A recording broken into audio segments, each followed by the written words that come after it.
only thing we have to fear is fear itself. The National Weather Service has issued a severe thunderstorm warning. Welcome to the Common Sense Practical Prepper Podcast, where prepping doesn't have to be complicated or expensive. Coming to you from a well-defended off-grid compound high in the mountains. Coming to you from his Florida room in Richmond, Virginia. Neither off-grid nor well-defended, unless you count his chickens and cats. Here is your host, Keith.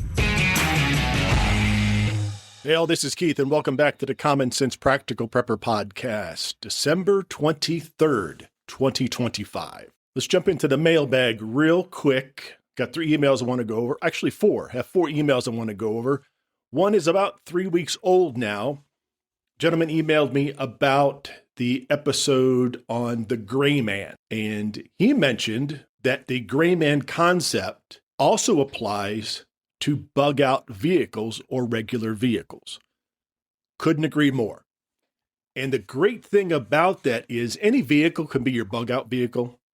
So the family truckster that's sitting in the garage, or the Prius, or the Tesla, or the F-350, the Bubba truck with the big ass wheels and the 6-inch lift, certainly all can be your bug out vehicle, because that's probably your everyday driver. When it comes to bug out vehicles, it's kind of a tough nut to crack, because if you're going to bug out, you want something that holds everybody that's going, that holds all the gear that's going, and it's going to be reliable. So we have the Tesla. If that's what you drive, that's your bug out vehicle. You certainly could be limited on range unless you have a generator that you can charge your Tesla as you're going down the road.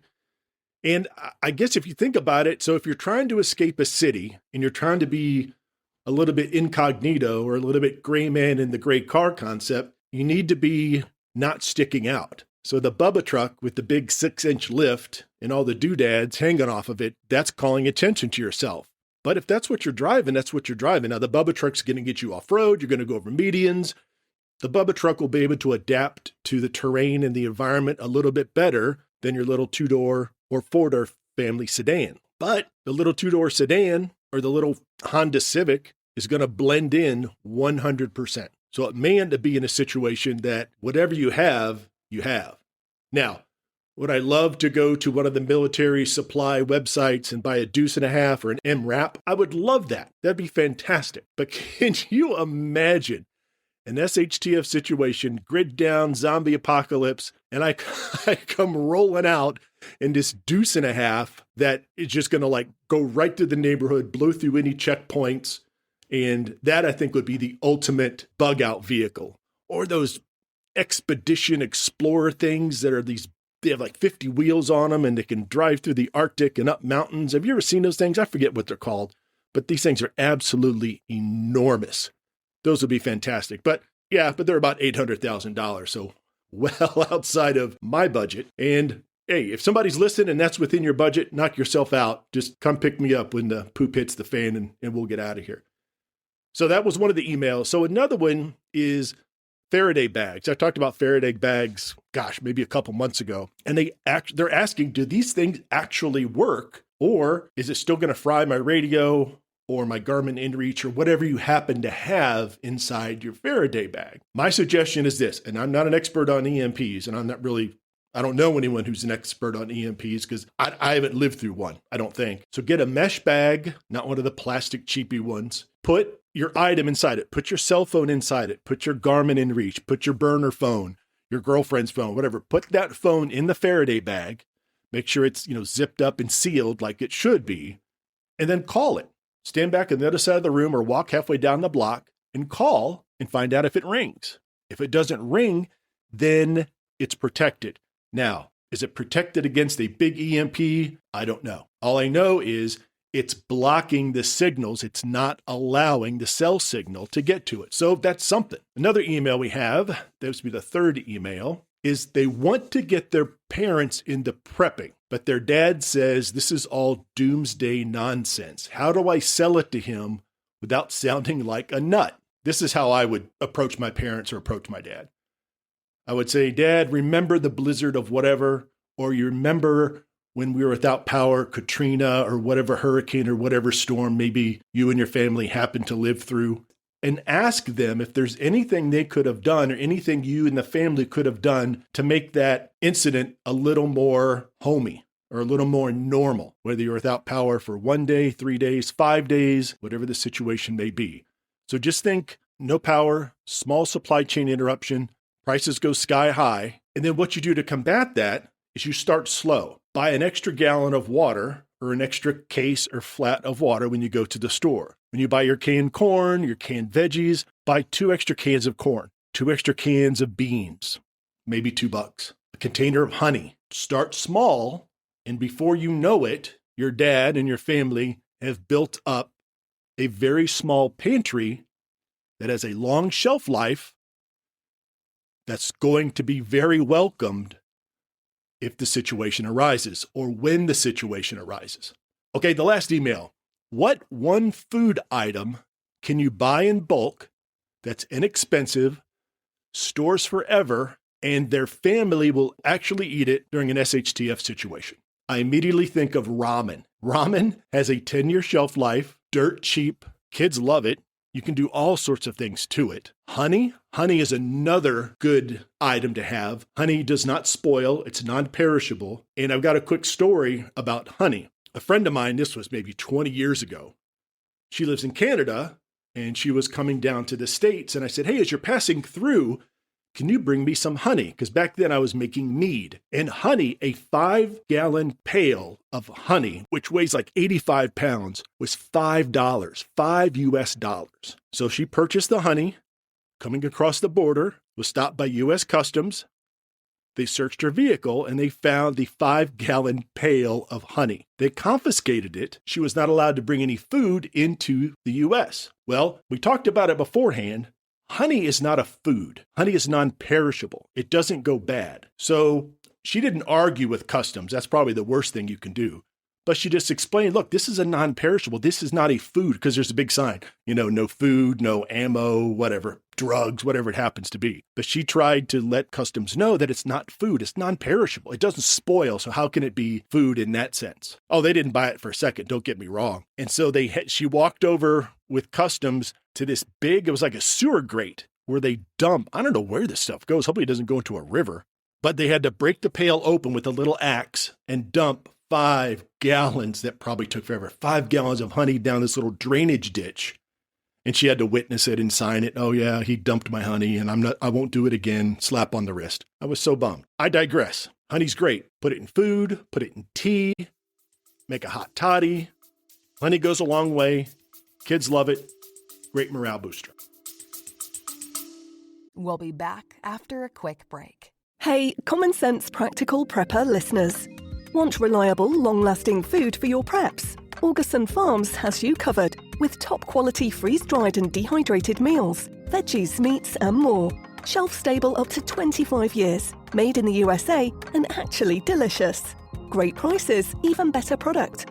Use my affiliate link in the show notes. Don't forget to use the coupon code PODCASTPREP at checkout for an extra 10% off. Stock up now and prep smart. Back to the show.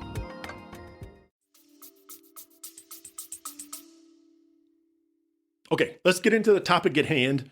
Let me talk about silver real quick. So I am recording this at 16:10 hours EST, so 4:10 p.m. EST on the 23rd. The price of silver is almost $72 an ounce.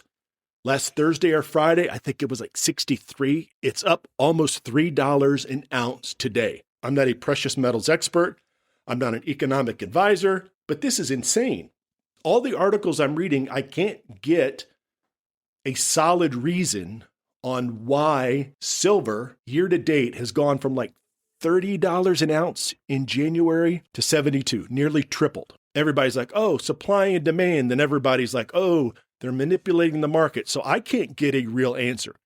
Multiple articles say the demand outweighs the supply. EVs, solar panels, data centers, all sorts of tech needs silver, and we don't have enough of it. Samsung apparently released a statement that they're working on a solid state battery, and I don't know a whole lot about it. I haven't read up on it. A solid state battery that is very safe, charges very quick, and has a very high capacity. So technically, this battery could replace lead acid, gel, lithium iron phosphate, all the other batteries, because it's going to be much more efficient. Some people are saying that's a reason why silver's up $3, almost $3 per ounce, because Samsung has come out with this press release on a new solid-state battery. Some other mining company out in Utah or somewhere out west just got the rights to this big chunk of land that has all this silver in it, so they're all stoked about that. And there apparently is a huge amount of silver in the land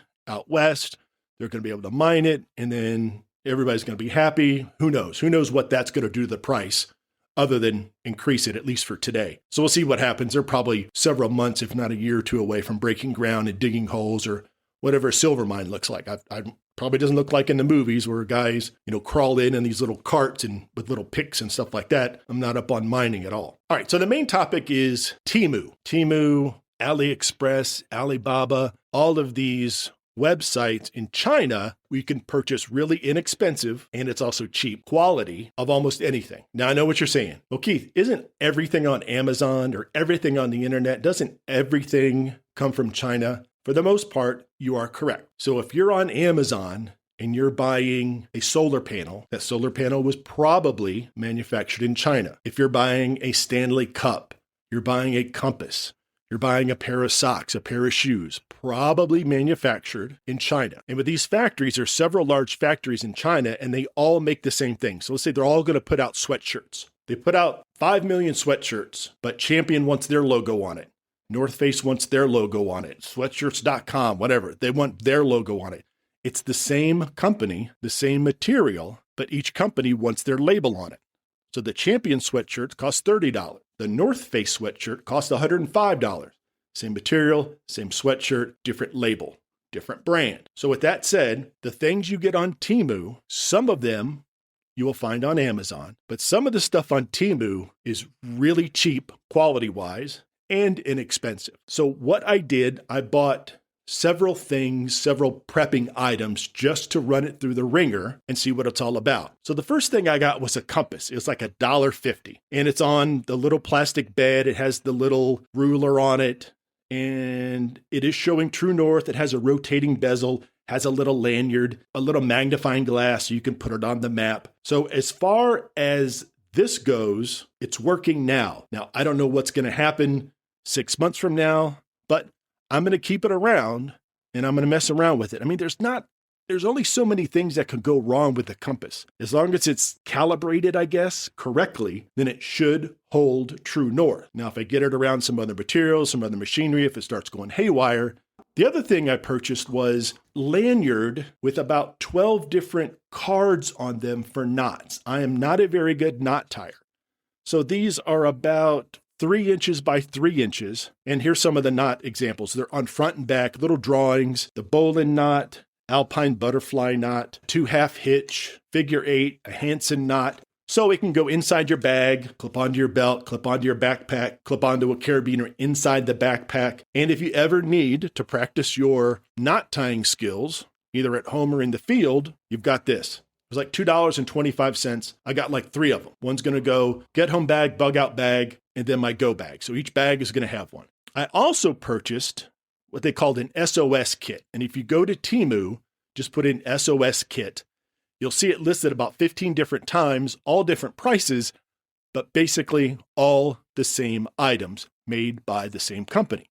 So even the sellers on Timu purchase their SOS kit from one company, and then they just say, oh, Mike Jones, I'm now selling this on my Timu website or whatever they do over there. So it's a little red tin with SOS on the front, and the items that it has in it, there is a red whistle, and it has a little keychain. So it's a keychain whistle, and the whistle works. I'm not going to blow out anybody's ears by blowing into the whistle. And a little hand saw, 2 little like key rings on each end, and it does not look like it's going to do very well, but I'll take that out in the yard, and I'll find a branch, and I'll give it a shot. What else do we have in here? Now, there is a little compass. It looks like it comes out of a Cracker Jack box. I'll mess with that one, and oh boy, it's kind of giving true north. I compared it with the other one. It's a few degrees off, but you get what you pay for. Let's see. there was a ferro rod, and it works. It sparks eventually. It must have some coating on it, but eventually I got it to spark, so that works. And a little mini Leatherman. Again, I'm not sure how long this is going to last, but it's got the little pliers, 3 knives, a screwdriver, a mini flashlight, and it's on a keychain. But again, it's not going to save your life, but it's better than nothing. A couple, $3, no harm, no foul. And it also had, where'd this thing go? It's one of these pieces of metal. You can get them in metal and heavy plastic. It's about the size of a credit card or a debit card and has a bunch of different tools in it. Now, this is not the device where you can actually punch out like the fish hook, the little knife, the little blade. These all stay within the stainless steel card, if you will. And we have a saw, we have a wrench, a couple different screwdriver. It's got a ruler, bottle opener, can opener. It's just kind of neat. And you can get these in different sizes. There's one, I think, that has 30 different items in it, but I did not order that one. Now, the last thing I got was a mini first aid kit because I was really curious to see what kind of quality was inside this little first aid kit. Everything's jammed in there. I'm never going to get it back in there. The first thing that popped out was a piece of rubber coiled up with a little band over it. This looks like the tourniquet thing that the phlebotomist puts around your forearm and tells you to make a fist before she draws blood. There is like a one-way pocket mask that's all folded up inside a sealable bag. There is some medical tape, I think, maybe 3 foot, if that. Not sure how sturdy that's going to be. There is a bandage, PBT, a Paul Boy Tom PBT bandage, 5 centimeters by 4.5 meters. Doesn't look very high quality. Something was kind of weird. They have about 25, they look like Q-tips, but they are alcohol disinfectants. So you open it up, I guess you crack the little tube, alcohol runs to one end so you can clean out a wound. I mean, it's kind of neat. That kind of makes sense. There are a triangular bandage. Triangular and bandage is both spelled wrong, but when you need a bandage, spelling's not count. I'm not going to take off for spelling. Now, looking into the rest of the bag, and again, I'm never going to be able to get this stuff in here. One of the Mylar emergency blankets, a pair of vinyl gloves that probably fit people with very small hands, a pair of scissors that I wouldn't trust to cut string, first aid burn cream, again, at least it's something. Knuckle bandages, some gauze, 70% isopropyl alcohol pads, more sterile gauze. We got 3x3, 4x4. We got some 2x2s, 1x1s. Oh, an iodine prep pad. That's kind of cool. I kind of wish they'd had the antiseptic Q-tips in an iodine version or like a bee sting version or a bug bite version, antiseptic towelette. Oh, here's some moleskin for blisters. That's kind of cool. A bunch of different bandages, super duper cheap bandages, and a little first aid book. It's like one of those maps. If I unfold this thing, I'm never going to be able to get it back in there. But these were $3.99. If you go on Timu and look up mini first aid kit, again, you'll come up with about 15 different examples. This one has, maybe I'll stick some links in the show notes if I can find the exact ones. Maybe I'll have to go back in my orders. But I'll put a couple links in the show notes near the Augustin Farms affiliate link so y'all can take a peek at that. But yeah, but that's basically it. You know, when it comes to Timu, that would kind of be my backup to my backup. They have all sorts of tourniquets, all sorts of trauma kits. But honestly, folks, if a tourniquet on Timu is $12 or $15, it still might be the very same tourniquet you get by a different name on Amazon. But when it comes to life and death situations, I could never forgive myself. If I put a tourniquet on somebody, it breaks, it snaps, it's not able to tighten down with the windlass and able to stop the bleeding. I would never be able to forgive myself. I put that tourniquet on someone and it's not able to be successful, assuming I put it on right, and it's not able to successfully stop the bleed. That would just tear me up. So you spend the $35 or the $45, whatever these tourniquets cost, and you get something that is of higher quality. Again, this may be the exact same tourniquet. The one you get on Amazon may be the exact same one in Timu, but call it psychological, call it whatever you want, but I'll spend the extra $10, $20, $30 to have that and have the peace of mind that I have a higher quality item. At least in my little pea-sized brain, I don't have the Timu tourniquet, I have the Amazon tourniquet, and that's the one that's going to work, and I'm going to apply it successfully, and I'm going to save somebody's life one day. So that's how I look at Timu versus non-Timu, or Alibaba, AliExpress versus Amazon or any other website. You can go to all the different medical sites. There's a bunch of different ones. Pick your poison, whatever medical supply site you want to go to, check out their stuff. It's probably manufactured in the United States, but as we all know, a lot of it is probably manufactured in China. All right, folks, I appreciate everybody stopping by as usual. I'll probably not post for a few days. I'm trying to stay away from social media. I've been on X reading some articles, reading some headlines the past couple of days, and it's just really, really depressing. There's really not much out there that's capturing the Christmas spirit between the anti-ICE protests, Brown University, the shenanigans with the PM and everybody down in Australia, the folks listening to my podcast, not counting you all. You guys are fantastic. I love you. But these politicians, I have no idea what's crawled up their butt and died because they're coming out with some crazy, crazy stuff. But we'll see what happens. So Merry Christmas, Happy Hanukkah, Happy holidays, whatever you celebrate. Enjoy the time with your family and friends. Let's not forget about the real meaning of Christmas. It's not about the latest Xbox or the latest tourniquet you get from Amazon. It's all about your faith, and not to get too preachy, but it's all about the birth of Jesus Christ. That's about as religious as I'll probably get because you didn't tune in to listen to me rant and rave and fire and brimstone and quote scripture, that's for sure. And as always, be careful out there, take care of one another, and until next time. Thanks for listening to the Common Sense Practical Prepper Podcast. Be sure to subscribe so you don't miss an episode. While you're at it, help spread the word by leaving a rating and review.